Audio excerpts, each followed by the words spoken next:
It was a day like any other in the dusty plains of Arizona Territory, but little did they know that this particular morning would change their lives forever. The sun rose with its usual brilliance, casting golden light over the vast expanse of land where tumbleweeds rolled lazily across the ground, and the occasional coyote howled in the distance. A lone rider approached the small town of Blackwater Crossing on horseback, his silhouette stark against the horizon as he navigated through the rugged terrain. The man's name was John Carter, a rancher who had spent most of his life tending to cattle and crops. His boots were worn from years of hard work, and his hat was frayed at the edges. Yet there was an air of dignity about him that commanded respect. He rode into town not for supplies or news, but because something unusual had caught his attention. A sound coming from one of the abandoned wagons near the outskirts of the settlement. As he dismounted and approached cautiously, the faint cries grew louder. It wasn't until he reached the wagon that he discovered the source. Nestled inside a saddlebag, wrapped in a tattered blanket, lay a tiny infant no older than a few weeks. The baby gurgled softly, oblivious to the world around it, while John stood frozen in disbelief. "Who could leave such a helpless creature here?" he muttered under his breath, his heart already beginning to soften despite the mystery surrounding the child. He picked up the baby gently, cradling it close to his chest. Its eyes blinked up at him, wide and innocent, as if silently pleading for care. John felt a pang of guilt mixed with determination. This child needed someone, and though he wasn't exactly father material, he couldn't just walk away. So, without another word, he brought the baby back to his ranch, determined to give a home. Life on the Carter Ranch wasn't easy, but neither was it impossible. With each passing day, the baby thrived under John's watchful eye. He named the boy Thomas after his late brother, hoping the name would bring some semblance of family into their lives. Though John lacked experience with children, he learned quickly, teaching himself how to feed, bathe, and soothe the infant when it cried. By the time Thomas turned 2, the once quiet ranch echoed with laughter and curiosity. The landscape remained unchanged, dry riverbeds cutting through arid hills, cacti standing sentinel against the relentless heat. But within those walls, love blossomed. Every evening, after finishing chores, John would sit by the fire with Thomas perched on his lap. Together, they watched the stars emerge, painting stories across the velvet sky. Little did either of them know, these nights held secrets buried deep beneath the earth. Thomas grew rapidly, becoming a sturdy boy full of energy and questions. One question, however, lingered in John's mind. Who was Thomas's real family? Over time, he examined every detail of the saddlebag, searching for clues. Inside, he found only a single piece of fabric stitched with strange symbols, not letters, but patterns resembling feathers and arrows. At first, John dismissed it as mere decoration, but the more he looked at it, the more intrigued he became. These weren't random designs. They were meaningful, almost sacred. But what did they mean? Years passed, and Thomas entered his teenage years. Tall and lean, he bore none of John's features, but his spirit mirrored the rancher's resilience. Yet, something else set him apart, a fascination with the open plains and the people who lived beyond the borders of civilization. While most settlers feared Native Americans, Thomas felt drawn to them, often spending hours reading books borrowed from travelers or listening intently whenever tales of tribes surfaced. One summer afternoon, as thunderclouds gathered overhead, John finally decided to share the truth. They sat together in the barn, surrounded by the scent of hay and leather. "Thomas," John began hesitantly, "there's something I need to tell you." The boy turned his head, sensing seriousness in his guardian's tone. And so, John recounted the day he found the baby in the saddlebag, revealing everything except the mysterious symbols on the fabric. "I don't know why you were left there," John admitted, his voice heavy with regret. "But I do know one thing. You're my son now, and nothing will ever change that." Tears welled in Thomas's eyes, but they weren't tears of sadness. Instead, they reflected gratitude and understanding. Still, the revelation sparked a desire within him to uncover more about his origins. That night, as rain pelted the roof, Thomas pulled out the fabric John had kept hidden away. Under the lamplight, the marking seemed even more vivid, almost alive. Unbeknownst to both of them, this moment marked the beginning of a journey neither could have anticipated. Months later, during a trip to a neighboring town, Thomas met a Comanche elder named Running Wolf. The encounter happened by chance, as the elder wandered through the market selling handmade crafts. Curiosity drove Thomas to strike up a conversation, showing the fabric to Running Wolf without expecting much response. But the elder's reaction stunned him. "This is our language," Running Wolf said gravely, his dark eyes locking onto Thomas's. "These symbols are sacred to the Comanche people. Where did you find them?" Thomas explained briefly, omitting details about his adoption. Running Wolf listened intently before nodding slowly. "Come with me," he invited, extending a gnarled hand. "There are things you must learn." Thus began a series of visits between Thomas and the Comanche tribe. Hidden deep within the forested canyons, far from prying eyes, the young man immersed himself in their culture. He learned their ways, their songs, dances, and most importantly, their language. To his astonishment, he discovered that he possessed a natural talent for picking up Comanche phrases. Within months, he could converse fluently, leaving Running Wolf and others amazed. But knowledge came with burdens. Through conversations with tribal elders, Thomas uncovered fragments of his past. The symbols on a fabric represented a prophecy foretold generations ago, predicting the birth of a child destined to bridge two worlds. Some believed this child would unite settlers and natives, bringing peace to the land. Others feared betrayal, believing the prophecy false or dangerous. Despite the conflicting opinions, Thomas embraced his heritage, feeling a connection to the Comanche stronger than anything he'd known before. Yet, returning home to John proved challenging. How could he explain his newfound identity without shattering the bond they shared? One fateful evening, as dusk painted the sky in hues of orange and pink, Thomas confronted the issue head-on. Sitting beside John on the porch, he revealed everything: the meetings with Running Wolf, the prophecy, and the realization that part of his soul belonged to the Comanche people. At first, John said nothing, staring blankly at the horizon as if trying to make sense of the words. Then, slowly, a smile spread across his face. "You've always been special, Thomas," he replied, placing a hand on the boy's shoulder. "Special enough to carry two legacies. Don't let anyone tell you otherwise." Relieved, Thomas hugged his adoptive father tightly. From that day forward, he balanced both identities, visiting the Comanche regularly while maintaining life on the ranch. However, peace between tribes and settlers remained fragile, requiring constant effort. Thomas devoted himself to diplomacy, earning trust on both sides through honesty and courage. Yet, even as harmony seemed within reach, danger loomed on the horizon. Rumors spread of a rogue faction among settlers, intent on wiping out Native American presence entirely. Their leader, a ruthless man named Victor Kane, vowed to eliminate anyone opposing his vision of manifest destiny, including Thomas. When Kane arrived in Blackwater Crossing, tensions escalated swiftly. Threats turned into violence, forcing Thomas to act. Using his dual understanding of cultures, he orchestrated secret negotiations, rallying allies from both sides. In the end, it was his fluency in Comanche that swayed the tide, convincing skeptical warriors to join forces against Kane's militia. The final confrontation took place near the old wagon where Thomas had been found so many years ago. Underneath a moonlit sky, the battle raged fiercely, echoes reverberating through the valley. Just when victory seemed uncertain, Thomas stepped forward, addressing both sides with unwavering resolve. His words carried power, reminding everyone of their shared humanity. Victor Kane refused to surrender, charging recklessly toward Thomas with a raised gun.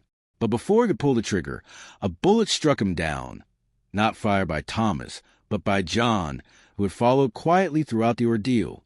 As Kane fell defeated, silence descended upon the battlefield. In the aftermath, Thomas addressed the crowd once more, urging forgiveness and cooperation.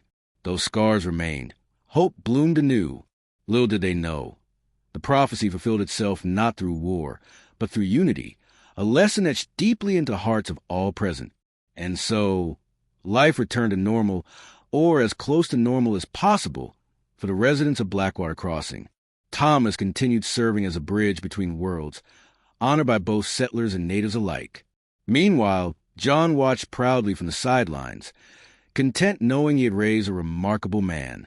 Underneath the endless skies of the Wild West, the story of the boy found in a saddlebag became legend, a tale whispered around campfires and immortalized in song.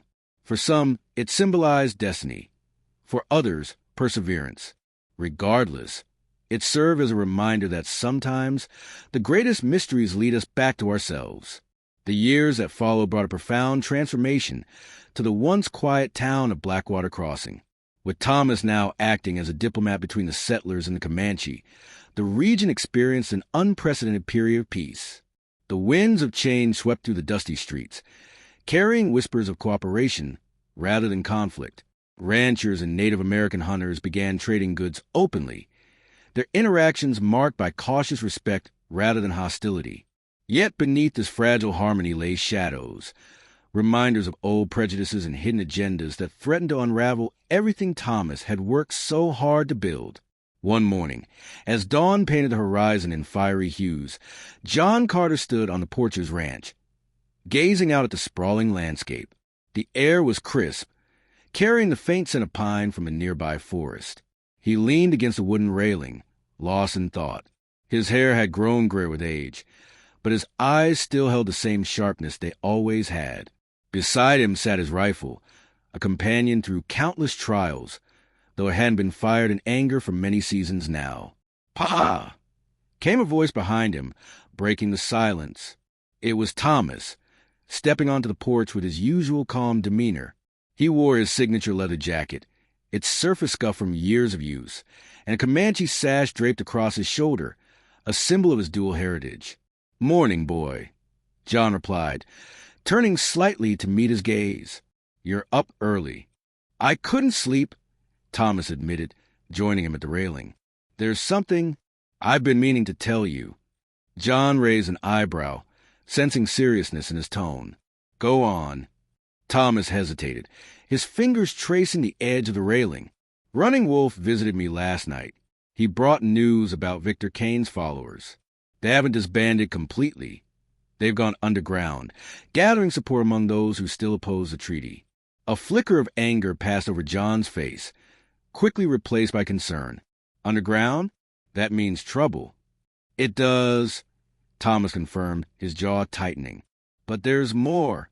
Running Wolf says they've been targeting Comanche scouts, ambushing them in remote areas. If we don't act soon, it could spark another war." John let out a long breath, rubbing his temples. "We can't let that happen. Not after everything we've done." "No," Thomas agreed firmly. "But we need to be careful. These men are desperate, and desperation makes people unpredictable." For a moment, neither spoke, each lost in their own thoughts. The sun climbed higher, casting golden light over the land, but the mood remained somber. Finally, John broke the silence. "What do you plan to do?" "I'm going to speak with Running Wolf again," Thomas said decisively. "He thinks we should send out warning signals to other tribes, gather intelligence on Kane's group. But I also want to reach out to some trusted settlers to show them what's really happening." John nodded slowly, impressed by the maturity in his son's reasoning. "Good thinking. Just be careful out there, all right? You're not invincible." "I know, Pa," Thomas reassured him, placing a hand on his shoulder. "I'll take every precaution." As the day unfolded, Thomas prepared for his journey. He packed supplies, checked his weapons, and ensured his horse, Thundercloud, was ready for the ride ahead. Before departing, he stopped once more at the porch, where John waited silently. "Remember, boy," John said, his voice steady but tinged with emotion, "you're doing this for everyone, not just yourself. Don't lose sight of why you started." "I won't," Thomas promised, meeting his gaze. Then, mounting Thundercloud, he spurred the horse into motion, galloping toward the horizon as the dust swirled around him. The path leading to Comanche encampment wound through dense forests and rocky terrain, testing even the most seasoned riders. As Thomas traveled deeper into the wilderness, the world seemed to shift around him. The sounds of civilization faded, replaced by the rustling of leaves and the distant calls of birds. The air grew cooler, carrying the earthy scent of moss and damp soil. Upon reaching the encampment, Thomas dismounted and approached Running Wolf, who greeted him warmly. The elder's face bore deep lines etched by time, yet his eyes remained sharp and observant. "You have come swiftly," Running Wolf noted, gesturing for Thomas to sit beside him near the fire. "I didn't waste any time," Thomas replied, accepting a cup of tea offered by one of the younger warriors. "Tell me everything you know about Cain's followers." Running Wolf nodded, lowering his voice. "They call themselves the Sons of Destiny. Their leader is a man named Elias Grayson, a former soldier turned zealot. He preaches hatred against anyone who dares to question his vision of purity." "Grayson?" Thomas repeated, frowning. "I've heard that name before. He used to work for Cain during the raids." "Indeed," Running Wolf confirmed. "Now he seeks to finish what Cain started. But there is more.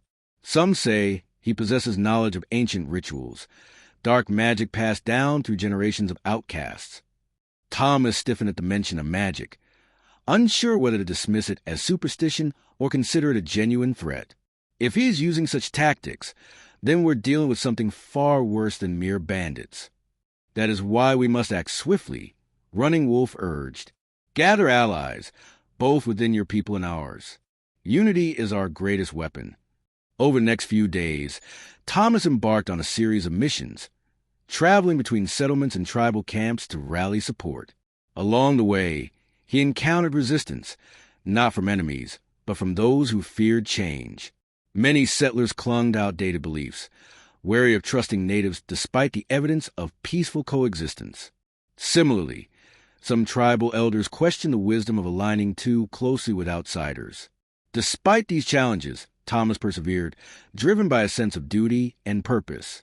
He shared stories of past successes, reminding everyone of the strength found in unity.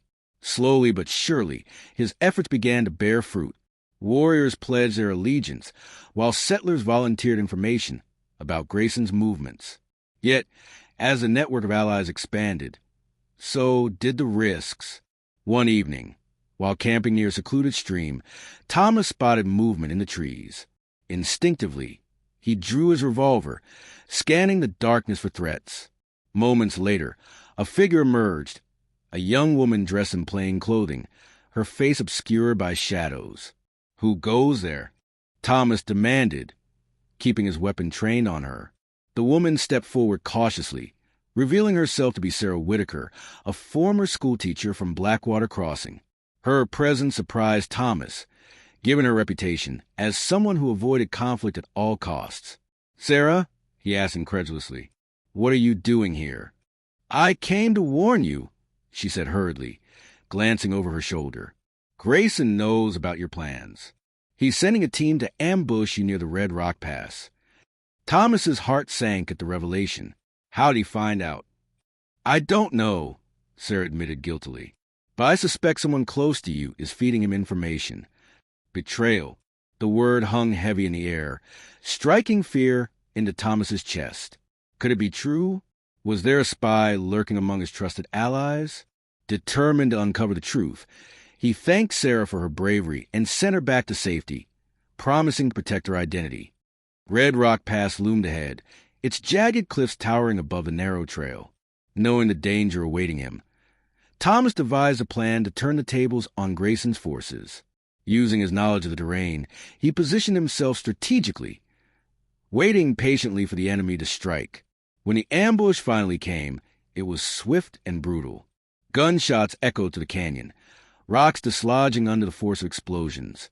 Thomas fought valiantly, his skills honed by years of training, but even he struggled against overwhelming odds.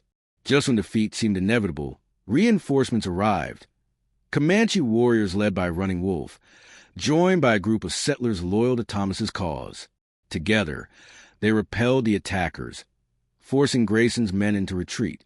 In the chaos, Thomas pursued the leader, cornering him near the edge of a cliff. The two exchanged blows, their struggle reflecting the broader conflict between hate and understanding. "You can't stop us," Grayson snarled, spitting blood onto the ground. "Destiny will prevail." "Destiny isn't decided by violence," Thomas countered, his voice steady despite the adrenaline coursing through his veins. "It's shaped by choice, and today you choose to fail." With a final move, Thomas disarmed Grayson, leaving him no option but surrender. As soldiers from nearby forts arrived to secure the area, Thomas stood victorious, his body battered but his spirit unbroken. Back in Blackwater Crossing, celebrations erupted as news of the victory spread. Songs were sung, dances performed, and bonds strengthened between cultures once divided.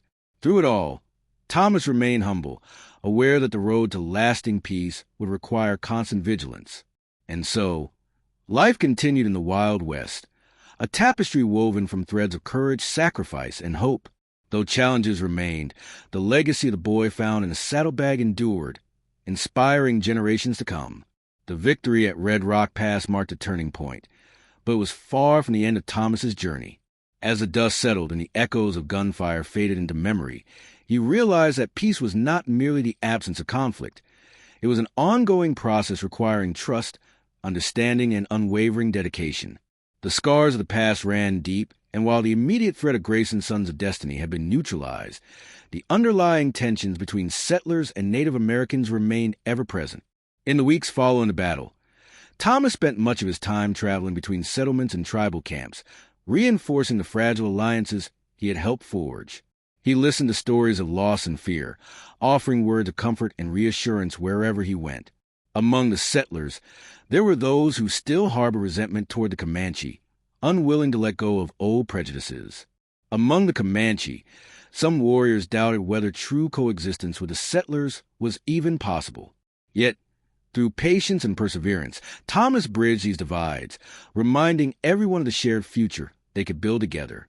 One evening, as twilight painted the sky in shades of orange and purple, Thomas returned to the Carter Ranch, weary but determined. John greeted him on the porch, holding a lantern aloft to light the way. "Welcome home, boy," John said warmly, stepping aside to let Thomas enter. "You look like you could use some rest." "I could," Thomas admitted, removing his hat and running a hand through his hair. "But there's something I need to discuss with you first." John tilted his head curiously. "What is it?" Thomas hesitated, choosing his words carefully. "Pa, I've been thinking about what comes next. The peace we've worked so hard to establish. It's fragile. One misunderstanding, one act of aggression, and everything could fall apart again. We need to do more than just react to threats. We need to prevent them." John nodded slowly, understanding dawning in his eyes. "And you have a plan, don't you?" "I do," Thomas confirmed, taking a seat at the kitchen table. "I want to create a council, a gathering of representatives from both settler communities and native tribes. A place where disputes can be resolved peacefully, where ideas can be shared openly. If we can make this work, it might set an example for others across the territory." John leaned back in his chair, stroking his beard thoughtfully. "It's ambitious, but I like it.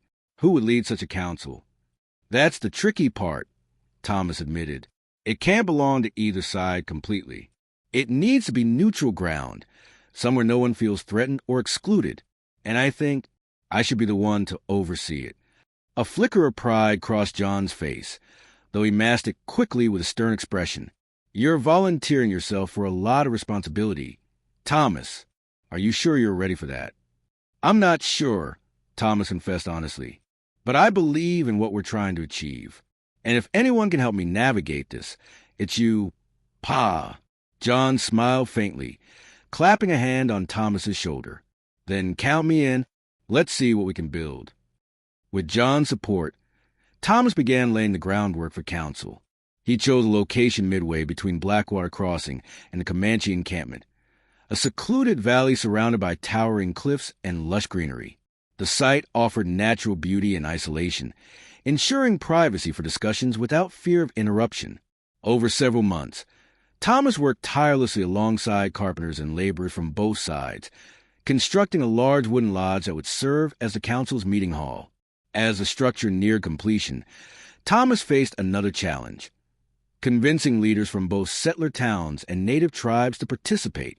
Some were skeptical, questioning the wisdom of sitting down with their former adversaries. Others demanded guarantees of safety before agreeing to attend. Through diplomacy and persistence, Thomas addressed each concern, earning reluctant nods of approval. Finally, the day arrived when the council convened for the first time. Delegates filed into the lodge, their faces reflecting a mix of curiosity apprehension, and hope. Among them were familiar figures like Running Wolf, whose presence brought strength and wisdom, and Mayor Hargrove from Blackwater Crossing, a pragmatic man willing to listen despite his initial doubts. Together, they formed a diverse group representing a wide range of perspectives. Thomas stood before them, addressing the assembly with calm authority. "We gather here today not as enemies, but as equals," he began, his voice carrying throughout the room.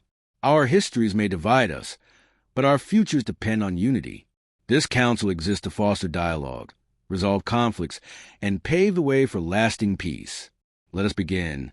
For hours, the delegates debated issues ranging from land rights to trade agreements. Tensions flared occasionally, tempers rising as old wounds resurfaced. But through it all, Thomas mediated with fairness and patience, guiding the conversation toward compromise rather than confrontation. By the end of the session, tentative agreements had been reached and a foundation laid for future collaboration. Yet, as promising as the council's progress seemed, dark clouds gathered on the horizon. Unbeknownst to Thomas, forces beyond the Sons of Destiny plotted against a newfound harmony. In distant corners of the territory, powerful figures viewed the success of the council as a threat to their own interests. Men who profited from division and strife, who saw peace as nothing more than an obstacle to their ambitions. Among these shadowy figures was Marcus Vane, a wealthy landowner with ties to corrupt politicians and mercenaries. Vane despised the idea of settlers and natives working together, fearing it would undermine his control over valuable resources. He hired spies to infiltrate the council, planting seeds of doubt and mistrust among its members. His ultimate goal? To sabotage the entire operation, proving once and for all that coexistence was impossible. Months passed, and the council continued to function, albeit with increasing difficulty. Rumors spread like wildfire, sowing discord among the delegates. Accusations flew back and forth. Settlers accused the Comanche of stealing cattle, while the Comanche claimed settlers were poisoning water sources. Each incident threatened to unravel the delicate threads of cooperation Thomas had painstakingly woven. One night, unable to sleep, Thomas wandered outside the lodge, seeking solace beneath the starlit sky. The air was cool, carrying the scent of pine and earth, and the silence was almost deafening. As he gazed up at the constellations, a soft voice broke the stillness. "You carry the weight of the world on your shoulders, don't you?" It was Sarah Whitaker, standing a few paces away, her silhouette outlined by moonlight. Thomas turned, surprised but grateful for company. "Sarah, what brings you here?" "I couldn't stay away," she admitted, stepping closer. "After warning you about Grayson, I felt connected to your cause. I wanted to help however I could." Thomas regarded her silently for a moment, then nodded. "Your courage means more than you know. But lately, it feels like every step forward leads to 2 steps back." Sarah placed a hand on his arm, offering quiet support. "Don't give up, Thomas. Not everyone sees what you see, but that doesn't mean they won't eventually. You're making a difference. You just have to keep believing in it." Her words gave him renewed strength, though he knew the road ahead would remain fraught with challenges. Returning to the lodge, he redoubled his efforts, determined to uncover the source of the growing unrest. His investigation led him to uncover evidence of Vane's involvement. The bribes paid to spies, the forged documents used to incite panic. Armed with this knowledge, Thomas confronted Vane directly, exposing his schemes in front of witnesses from both sides. Vane refused to back down, instead threatening retaliation. But Thomas stood firm, rallying allies to counteract Vane's influence. Slowly but surely, the truth emerged, weakening Vane's grip on power and restoring faith in the council's mission. Years later, as the sun dipped below the horizon, casting long shadows across the valley, Thomas sat alone on the porch of the Carter Ranch. His body bore the marks of countless battles, physical and emotional, but his spirit remained unbroken. Beside him, John strummed a guitar softly, playing melodies that carried memories of simpler times. "Do you ever wonder what would have happened if you hadn't found me that day?" Thomas asked suddenly, breaking the peaceful silence. John paused mid-strum, glancing at his son with a knowing smile. "Sometimes. But then I remember, it wasn't just luck that brought you to me. There was purpose in it. just like there's purpose in everything you've done since. Thomas chuckled softly, shaking his head. You always know how to make me feel better, Pa. That's because I believe in you, John replied earnestly. Always have, always will. As the stars began to twinkle overhead, Thomas reflected on the journey that had brought him to this moment, from a mysterious Saddlebag to the prophecy of unity, from the battles fought to bonds forged. His life had been anything but ordinary. Yet, through it all, one truth shone brightly. The greatest victories were not won through force, but through understanding, and the greatest legacy was not carved in stone, but in the hearts of those touched by kindness and courage. And so, under the endless skies of the Wild West, the story of the boy found in a saddlebag continued to unfold, inspiring generations to come. The years rolled on like the endless prairies of the Wild West, each season bringing its own challenges and triumphs. Thomas Carter, now a man in his mid-30s, had become a symbol of hope and resilience, not only for Blackwater Crossing but for the entire region. His efforts to maintain peace between settlers and Native Americans were met with both admiration and resistance, yet he pressed forward undeterred. The council, he found, had continued to function as a beacon of cooperation, though its existence was perpetually tested by forces seeking to undermine it. One crisp autumn morning, as golden leaves danced in the wind and the air carried a bite of frost, Thomas rode out from the Carter Ranch toward the council grounds. Thundercloud, his loyal horse, moved with practiced ease along familiar trails. John stood on the porch, watching him go, his face lined with pride and worry. "Be careful out there," John called after him, his voice steady but tinged with age. "There's still trouble lurking in these parts." "I will, Pa," Thomas replied over his shoulder, tipping his hat before disappearing into the horizon. As Thomas approached the council lodge, he noticed an unusual commotion. Warriors and settlers alike gathered outside, their expressions tense and anxious. At the center of the crowd stood Running Wolf, his arms crossed firmly over his chest. "What's happened?" Thomas asked, dismounting quickly and pushing through the throng. "The scouts have returned," Running Wolf explained gravely. "They bring news of a large group moving south, armed and determined." Thomas's stomach tightened at the implication. "Who are they?" "That's the troubling part," Running Wolf admitted. "They wear no uniform, carry no banner. Some say they're mercenaries hired by Vane's allies. Others believe they're remnants of Kane's army, regrouping for revenge. Whatever their origin, one thing was clear. Their presence posed a significant threat. If allowed to reach the settlements or tribal lands, chaos would ensue. Without hesitation, Thomas called for an emergency meeting of the council. Inside the lodge, delegates from both sides gathered hastily, their usual civility replaced by urgency. Maps were spread across the central table, marked with potential routes the mysterious group might take. Strategies were debated fiercely, tempers flaring as old fears resurfaced. "We need to act swiftly," Thomas declared, slamming his fist onto the table to regain attention. "If we wait too long, they'll strike first, and we won't be ready. But how can we fight something we don't fully understand?" Mayor Hargrove countered, his brow furrowed with concern. "We don't even know their numbers or intentions." "Then we gather intelligence," Thomas insisted. "Send scouts to track them, learn their movements. Meanwhile, fortify the settlements and encampments. We must prepare for the worst while hoping for the best." His words resonated with the assembly, and plans were set into motion. Volunteers stepped forward to join the reconnaissance teams, among them Sarah Whitaker, whose sharp mind and resourcefulness made her invaluable. As she prepared to leave, Thomas pulled her aside. "Sarah, I need you to stay safe out there," he said earnestly, handing her a small compass. "It's not much, but it'll help guide you back if things go wrong." She smiled faintly, tucking the compass into her satchel. "Don't worry about me, Thomas.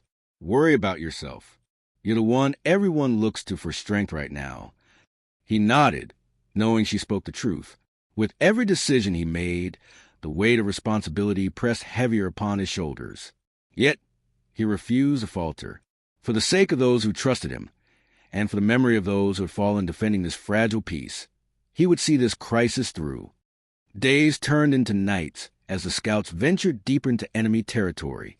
Reports trickled back sporadically, painting a grim picture. The approaching group numbered in the hundreds, armed with rifles and explosives. Their destination remained unclear, but their determination was evident. They moved stealthily, avoiding main roads and hiding during daylight hours, making them difficult to predict.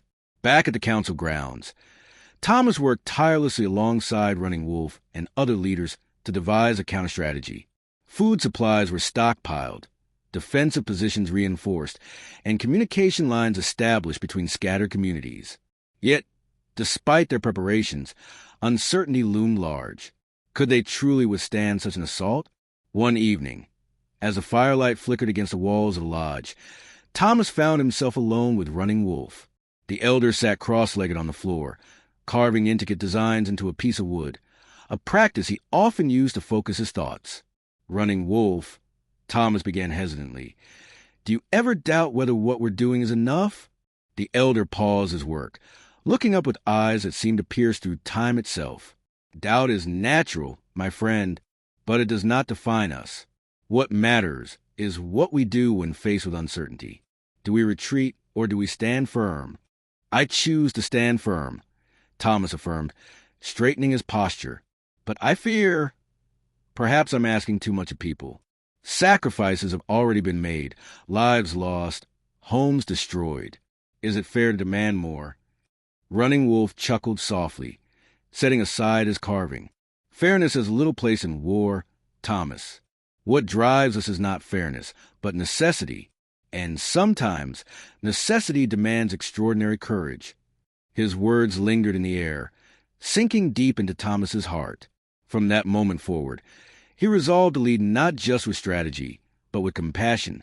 For every life was precious, and every choice carried consequences. The confrontation came sooner than expected. Under the cover of darkness, the mysterious group launched simultaneous attacks on multiple settlements and camps.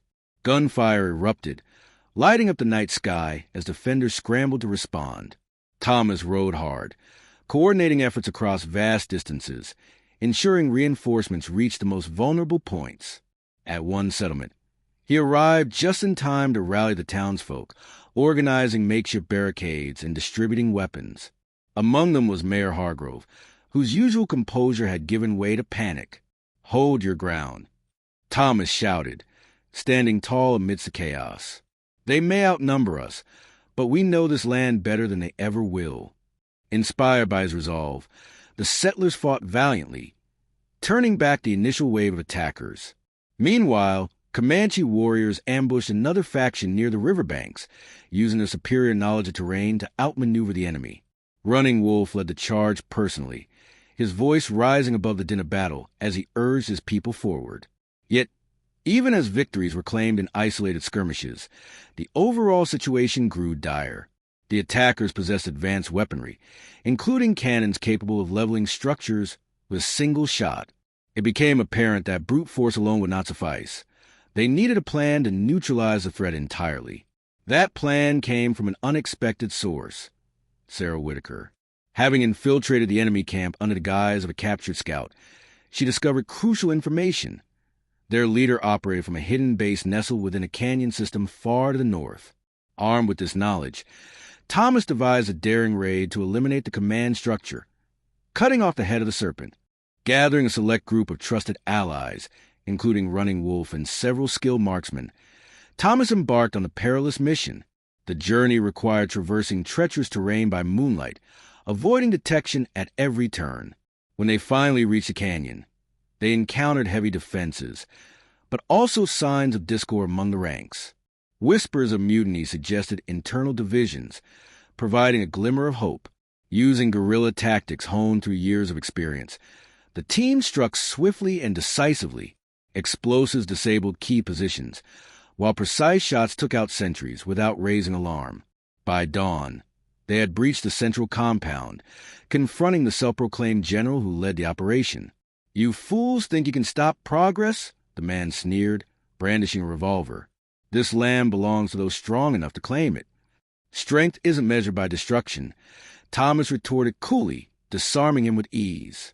"It's measured by what you build and who you protect." Defeated, The general surrendered, his followers crumbling without leadership. News of the victory spread rapidly, quelling further aggression. Though pockets of resistance persisted, the larger threat had been neutralized. In the aftermath, celebrations erupted throughout the region. Songs were sung, stories told, and bonds strengthened anew. Yet, Thomas knew better than to celebrate prematurely. Peace was a delicate balance, requiring constant vigilance and adaptation. Still, for the first time in many seasons, he allowed himself a moment of quiet reflection. Sitting atop a hill overlooking the valley where so many battles had been fought, Thomas watched the sun rise, painting the world in soft hues of pink and gold. Beside him lay Thundercloud, resting peacefully after days of relentless effort. Somewhere in the distance, laughter drifted on the breeze, a reminder that life endured, even amid adversity. Pa once told me that purpose guided our paths. Thomas murmured to himself, drawing comfort from the memory. If that's true, then my purpose lies here, in protecting this land and all who call home. And so, beneath the vast skies of the Wild West, the legacy of the boy found in a saddlebag continued to grow, inspiring generations to come. Through trials and triumphs, through bloodshed and brotherhood, Thomas Carter proved that even the unlikeliest beginnings could lead to greatness, and that the strongest bridges were built not with steel, but with trust and understanding.